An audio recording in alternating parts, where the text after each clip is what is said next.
How you doing, guys? This is Eric from RuleTheWasteland.com and SecretOfTheInternet.com.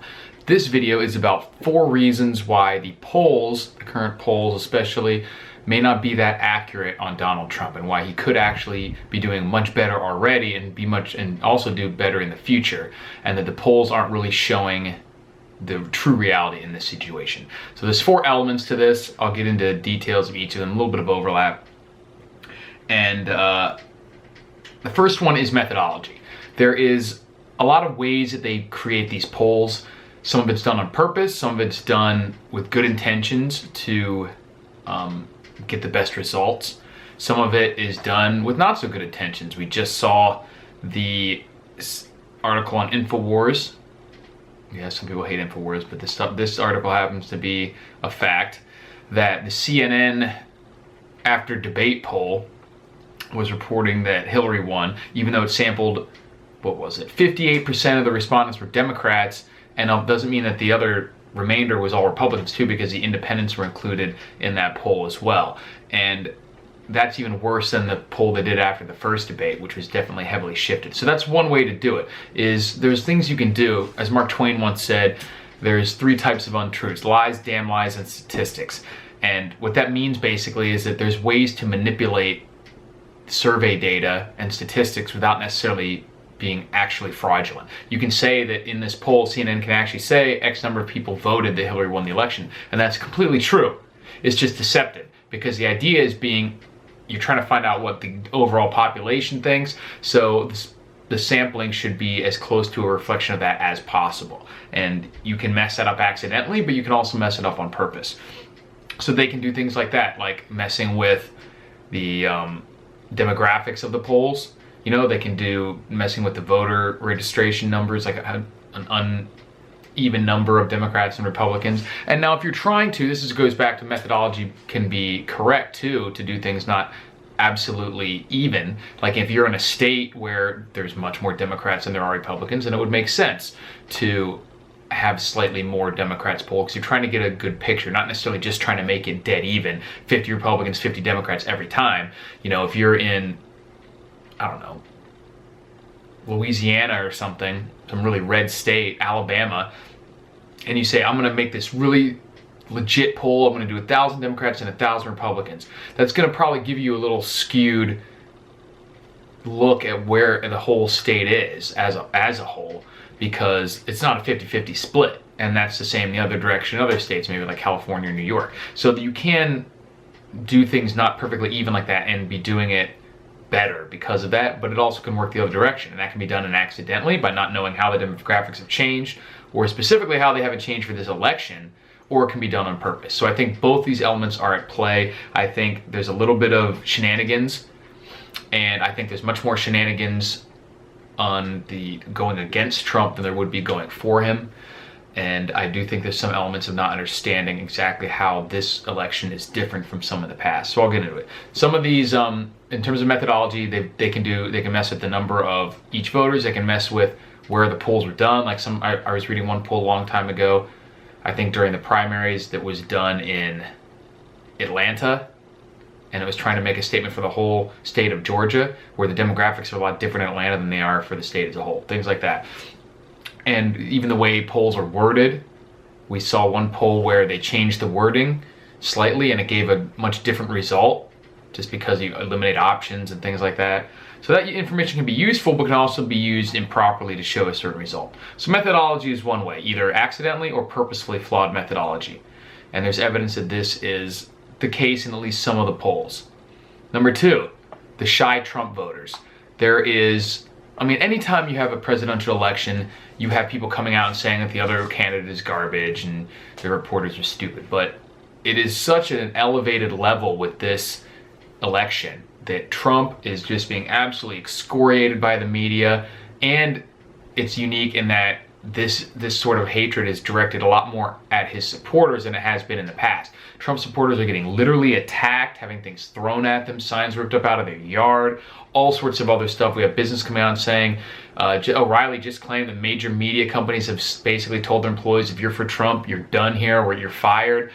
So there's a lot of people who are just clamming up, and they're just not interested in putting up with all the bullshit, risking their lives, risking their jobs, risking physical harm, just risking their cars being keyed, their places being trashed. Scott Adams of Dilbert fame, and he's also an author. He recently, a few months ago, endorsed Hillary Clinton for his safety in an extreme example of this. I believe he's making a point, but the point stands. And yeah, so we've even seen that there's been a difference just simply by switching the poll from being a live person asking on a telephone poll to a robot asking on a telephone poll. That's even cut Clinton's lead when that poll was done from like 7 points to less than 5. So quite a big difference simply from getting people able to talk to a robot, not have to admit to a real person that they're supporting Trump. So there could be a lot more things that are keeping other people from, especially in states where there are a lot of, or bigger cities where the people who really hate Trump are kind of congregated. The Trump supporters there are just not going to be bothering saying anything. They're not going to have stickers. They're not going to be answering polls. They're going to say, oh, I don't know, or maybe they'll say I vote for Gary Johnson or whatever. So far we have the methodology that's flawed, either accidentally or purposefully. We have shy Trump voters. Number 3 is we have the monster vote. Now, one of the methodologies that they use for polls, and this is usually done with good intentions and it's usually necessary, is they focus on what's called likely voters. Because if you were to just take a poll of the entire country of what everyone thought you would get of who should be president, you would get one result. But then come election time, that result would be really far off because a lot of people would have said who they think should be president, but they didn't actually go out and vote. So you have to try and find out who is really going to vote to get a good idea of how this opinion is actually going to shape the election. Because you could ask a bunch of people who aren't going to vote and their opinion isn't going to matter, but it can affect the poll. So the way they've done this usually is by focusing on people who have voted recently or voted many times. So they don't count people who have never voted before usually, and they don't count people who have not voted in many years or many elections. The problem with this is there's no quantitative way to tell who out of this group of unlikely voters is actually going to vote.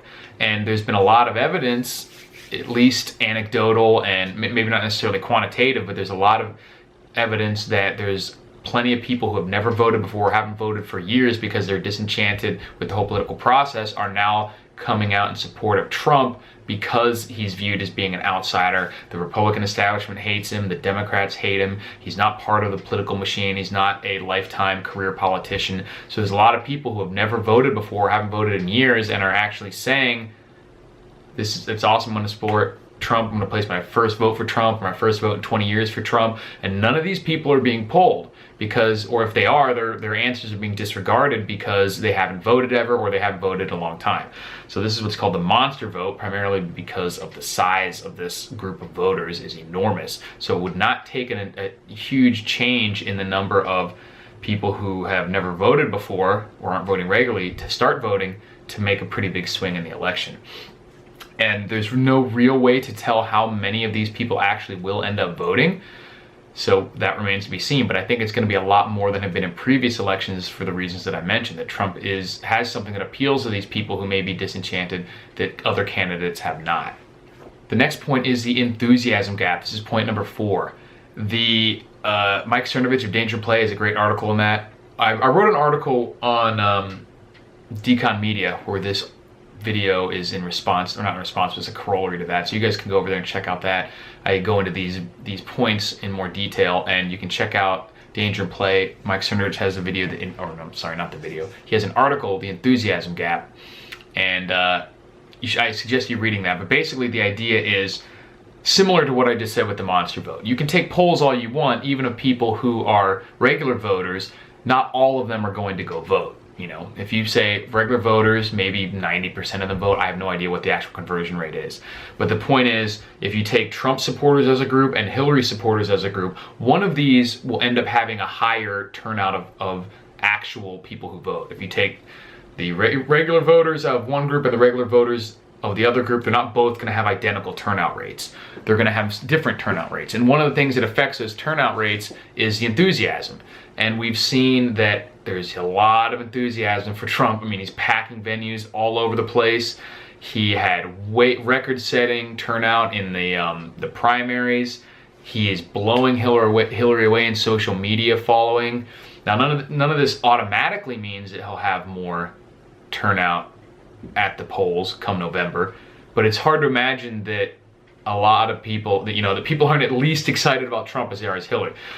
And on the other side, you don't see a lot of Hillary stickers. You don't see a lot of fervent support for her. You don't see a lot of stickers and people going to her rallies, so a lot of these people are really, they're either just going to vote for the Democrat because it's the Democrat, or they just really hate Trump. Now, that may get them motivated out to the polls. I don't think it'll be quite as motivating as someone that you really care about and really want to win, because when you think about it, as Cernovich says in his article, if you wake up, the dog threw up, or your kid's sick, or you're late for something, or you're hungry, or you didn't get to do this other thing, or you have a flat tire, which group of people are more likely to push through that stuff to go to the polls?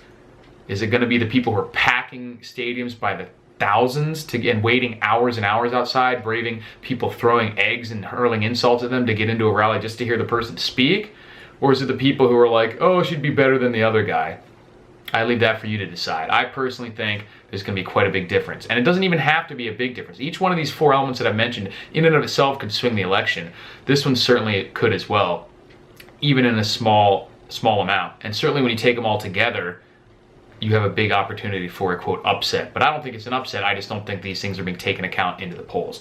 But if we have a tight race, maybe Hillary's ahead by a few points in the polls, but 80% of her people go out and vote, while 87% or 85% of Trump's people go out and vote, that swings the election right there. And then you add in, and that's without even considering any of these other factors that I've been mentioning, like people who haven't voted before and things like that. And or the polls just being flawed to begin with, maybe bumping her actual support up by a little bit more than it should be, when it's really a 2-point race instead of a 5-point race. And then you have the Trump supporters just have a few percentage points better turnout. That's game, So don't look at these polls that have Hillary leading by 5 or 7 points and necessarily think that that's the end of the story. I mean, Nate Silver at 538 is showing an 87%, I think 84% chance, according to them. According to their poll-only prediction of Hillary winning in November. And that's based on this methodology that I was talking about, and based on this decision-making that they've done for a long time. That's worked on elections that are sort of different from what we're facing now. And even with that methodology, they're saying they could be wrong 1 out of every 6 times. And that's without even really taking into account a lot of this stuff. They may know about it, but there's not really a way to necessarily measure for this sort of thing, for all these sort of elements that I'm talking about. So that's the basic 4 points I have here. Methodology that may not turn out to be true, the shy Trump vote, the monster vote, and the basic enthusiasm gap of the Trump supporters versus the Hillary supporters. Like I said, check out the article on Decon Media. It fleshes these out a little bit more. I'll post some, if the links aren't there for my source articles, I'll post them in this video or on rulthewasteland.com. But just check out the description box below this video, and you'll see everything there. Let me know what you guys think, and if you think the polls are correct, or if you agree with me that you think that they are underrepresenting the real support for Trump that's out there. But either way, we're going to find out in November 8th, so see you guys out there.